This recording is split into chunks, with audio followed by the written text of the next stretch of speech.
Shalom bien-aimé, que la paix du Seigneur soit avec toi. Que Dieu te bénisse en ce vendredi et en ces temps que nous sommes en train de vivre en ce moment d'inondation. Il y a les inondations partout dans les pays, en Occident et en Europe, particulièrement en Belgique, en Suisse aussi et dans d'autres nations. Ce n'est pas ça le but de ma vidéo. Le but de ma vidéo est de venir t'interpeller en te demandant, et si aujourd'hui même tu mourais?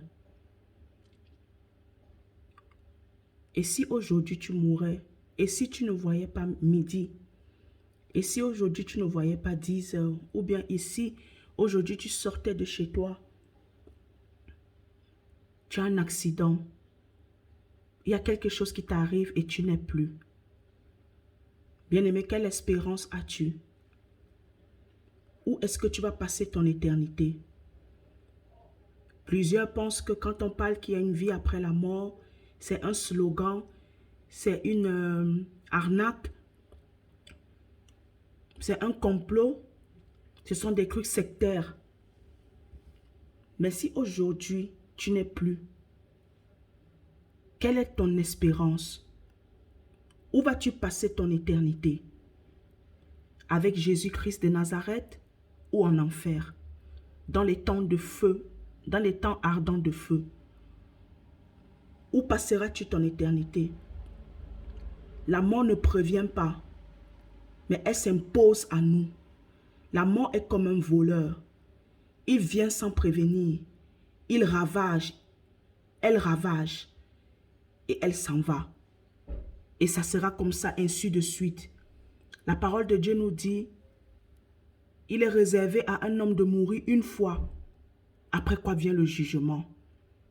Matthieu 24, verset 36 dit, pour ce qui est du jour et de l'heure, personne ne le sait, ni les anges des cieux, ni le Fils, mais le Père seul.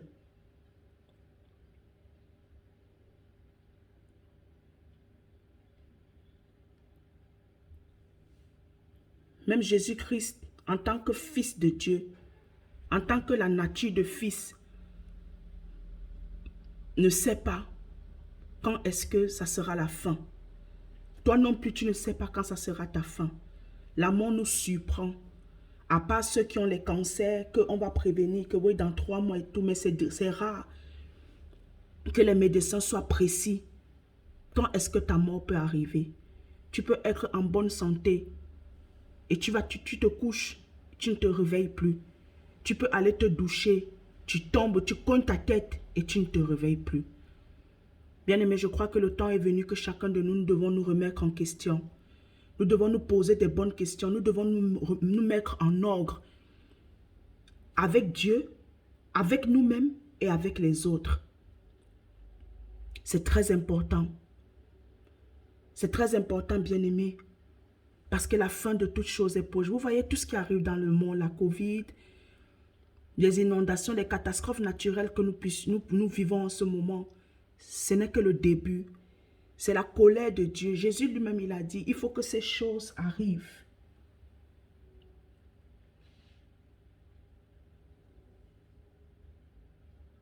Il faut que ces choses arrivent.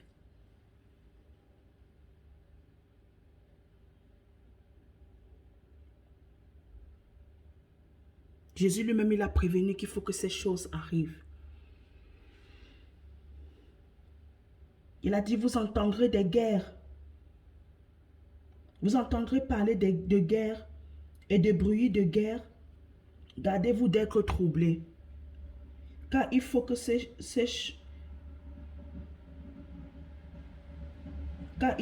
choses arrivent. Mais ce ne sera pas encore la fin.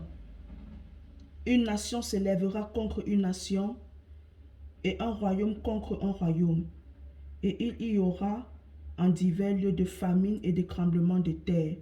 Tout cela ne sera que le commencement des douleurs. Matthieu 24, du verset 6 au verset 8. Quelle est ton espérance, bien-aimé? Si tu espères que cette vie, c'est la seule vie qui existe, tu es vraiment à côté de la plaque. Tu te rends compte un instant où on t'a parlé de Jésus, on t'a parlé de cette réalité, mais après tu te rends compte que ce qu'on te disait c'était vrai. Parce que quand tu vas mourir, tu ne vas pas perdre ta mémoire. Tu te souviendras de qu'on te parlait de la vie après la mort. Mais tu as méprisé ces personnes. Tu as trouvé bon de faire ta vie comme bon te semble. Mais quand tu entends ces paroles, quand tu entends la voix de Dieu au travers de sa parole, n'endurcis pas ton cœur. Ouvre-lui ton cœur. Donne-lui ton cœur et il te donnera le sien.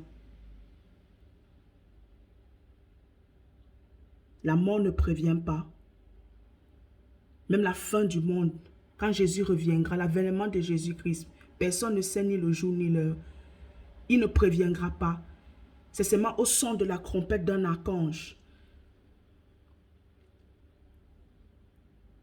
Mais ça, c'est destiné aux personnes qui sont les intimes de Jésus, les passionnés, parce que tout le monde n'entendront pas la trompette. La trompette de maintenant, c'est les gens qui vous disent Jésus revient bientôt. Jésus revient bientôt, répands-toi, change de vie, renonce à tes mauvaises voies et suis Jésus. Reçois Jésus dans ta vie. C'est la trompette de maintenant que tout le monde entend. Mais la véritable trompette, quand Jésus reviendra, ça sera seulement les vierges sages qui entendront, pas les vierges folles. Bien-aimé, je ne sais pas qu'est-ce qui te motive en ce moment. Je ne sais pas sur quoi ou sur qui tu comptes. Mais je veux te dire que Jésus t'aime. Je veux te dire de t'approcher de Jésus et lui aussi s'approchera de toi. Il s'est déjà approché de toi en donnant sa vie pour toi, afin que tu aies la vie éternelle, afin que tu aies une vie en abondance sur la terre et pour que tu aies la vie éternelle en lui et par lui, afin que tu passes une vie d'éternité, une vie éternelle avec lui. N'endurcis pas ton cœur. En ces moments où nous voyons ces catastrophes, essaye de te poser la question, et si un Dieu suprême existait vraiment? Et si ces personnes que nous considérons comme des personnes sectaires, comme des complots, comme des slogans, des manipulations intellectuelles, ou je ne sais pas quoi, envers les autres, si ces personnes disaient la vérité, si ces personnes sont dans la vérité, bien aimé, même les puissants de ce monde, les sages de ce monde, les grands de ce monde, les choses sont en train de les échapper. Regardez les inondations, regardez la Covid. Comment le monde a paniqué. Les grands de ce monde, les puissants de ce monde n'avaient aucune force. Ils étaient dans des suppositions. Mais la réalité est que Dieu existe. Il y a un suprême. Il y a plus puissant que ces gens de ce monde. Il y a plus puissant que Bill Gates. Il y a plus puissant que les nations. Il y a plus puissant. Il y a plus fort que c'est Jésus-Christ de Nazareth. Alors ouvre-lui ton cœur ce matin. N'endurcis pas ton cœur. Parce qu'il n'est plus en chemin, mais il est à la porte. Donc ça veut dire qu'à tout moment, Jésus peut revenir. Sois prêt. Sois prêt. Je t'en prie, je t'en supplie, par les compassions de Christ. Ne rate pas cette bienheureuse espérance qui est la vie avec Jésus-Christ. Ne la rate pas. Je prie que le Saint-Esprit te convainc de péché, de justice et de jugement. Et qu'il te remplisse de son amour. Pour que tu comprennes. À toi qui persévères, continue à persévérer bien, mon frère et ma soeur. Sois fidèle jusqu'à la fin. Et c'est là que tu seras sauvé. N'abandonne pas. Ne tombe pas dans la distraction. Ne te laisse pas séduire, te compromettre. Mais sois fidèle, ferme. Sois ferme. N'abandonne pas. Jésus est vraiment à la porte, il revient bientôt. Quand je regarde tout ce qui se passe dans le monde, moi-même, ça me fait comprendre que je dois me mettre en ordre aussi. Je ne peux pas seulement venir vous parler à vous et ne pas faire moi-même ma part. Pour moi-même, mon propre salut, pour être sauvé moi-même. Parce que je ne veux pas seulement venir vous parler pour que vous soyez sauvés. Moi aussi, j'aimerais faire partie de ceux que Jésus-Christ appellera mon épouse. Que Dieu te bénisse. Sois fortifié. Mais je veux te dire une chose, sache que tu n'es pas seul. Fais appel à Jésus. Et Jésus te donnera le Saint-Esprit. Et Dieu le Père te donnera le Saint-Esprit. Et le Saint-Esprit t'aidera à cheminer jusqu'à la fin de ta vie ou jusqu'au retour de Jésus. Ne panique pas. Ne sois pas troublé par les choses qui se passent dans le monde. Ça doit arriver pour donner un témoignage de la puissance et de la vérité qui est Jésus-Christ. Car Jésus-Christ est le chemin, la vérité et la vie. Toutes ces choses qui sont en train de se passer, c'est tout ça, c'est écrit dans la Bible. Et je vous ai lu le verset biblique. Je vous le marquerai en bas pour que vous puissiez aller le lire et méditer et prier par rapport à cela. Bien-aimé, tant que tu vis encore, ce n'est pas encore la fin. Tu as encore de l'espérance. Tu as encore cette grâce de faire marche arrière et de revenir dans la vérité. De revenir à Jésus-Christ. Que Dieu te bénisse abondamment. Bonne journée. Sois fortifié.